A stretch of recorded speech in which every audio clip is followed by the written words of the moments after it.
Listen, I know what they say about sleeping dogs, but I can't let it happen anymore. I can't just stand by and watch them lie to everyone like this. The game isn't about cute, slumbering pups. It never was. There's not a single dog in the whole damn game. In today's humble opinion, we're wishing we were part of the Sun On Yee in Sleeping Dogs Definitive Edition.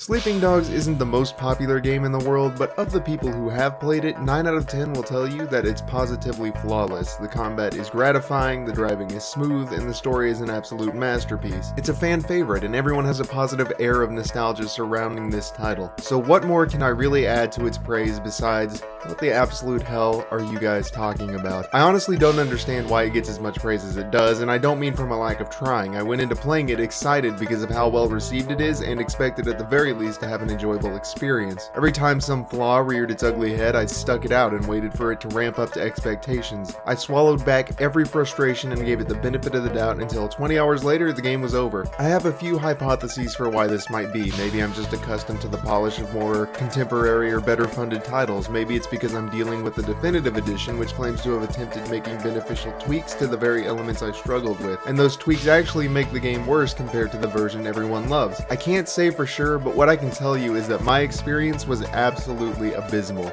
My first point of contention is the combat. While it can be pretty fluid and tense when things are going well, it is catastrophically infuriating when things aren't going well. And when I say that, I don't mean parts of combat where I just mess up, like not noticing an enemy attack me because I'm tunnel visioning on some other guy in the mob. The sorts of things I'm talking about are how hard it is to break guards, since enemies will essentially block forever, and as soon as you move in to grapple with them, they'll wind up an attack and fuck you over. Or when you notice an enemy winding up an attack, so you press counter, but you're in mid-attack animation for some other schlub, and because of hitboxing that cancels out the offender's attack, but your counter is still queued up, so your character will stop and make himself vulnerable for a good few seconds, at which point someone else is already winding up another attack, and they just get it for free. The only way to reliably play out combat is to do nothing but counter, which is boring as hell, or pick up a melee weapon and go to town. And don't even get me started on the gunplay, which is inaccurate at best and stormtrooper tier at an honest evaluation. Driving is in a pretty similar boat, or car.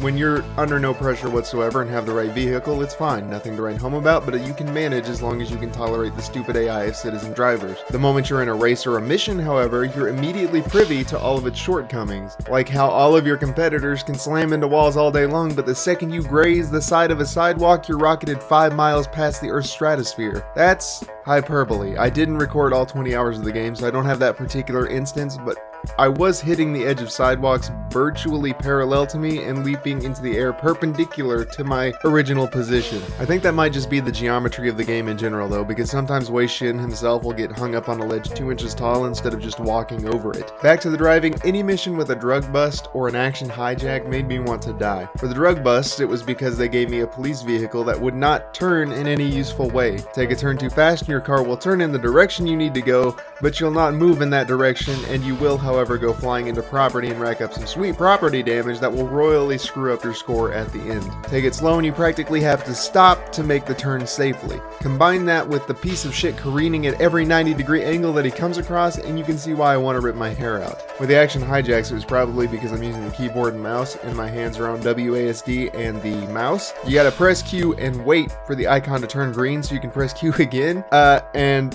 while you're doing that, obviously your finger can't be on the A key, so you're trying to do that and you can't turn.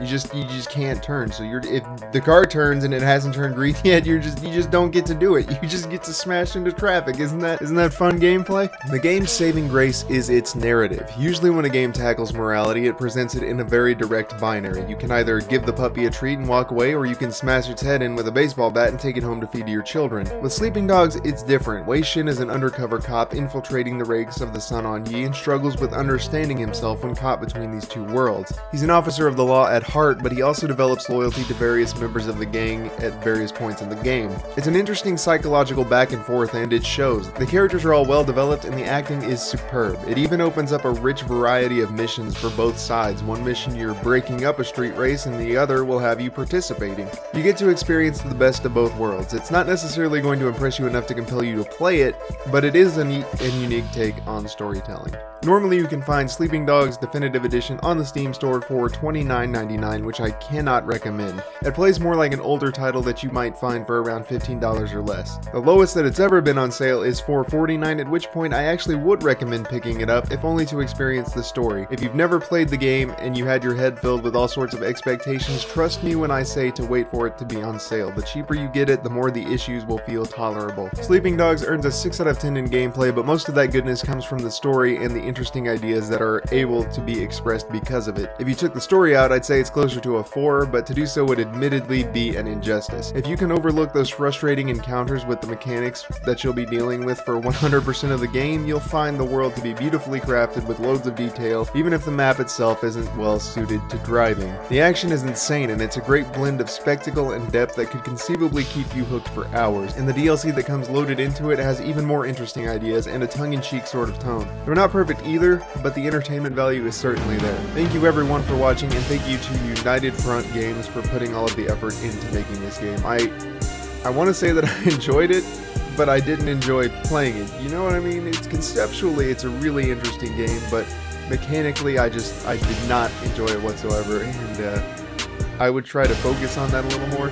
But anyway, in the meantime, thank you everyone for watching, and remember that failure is not the worst case scenario, so glow on with your bad selves and stay awesome.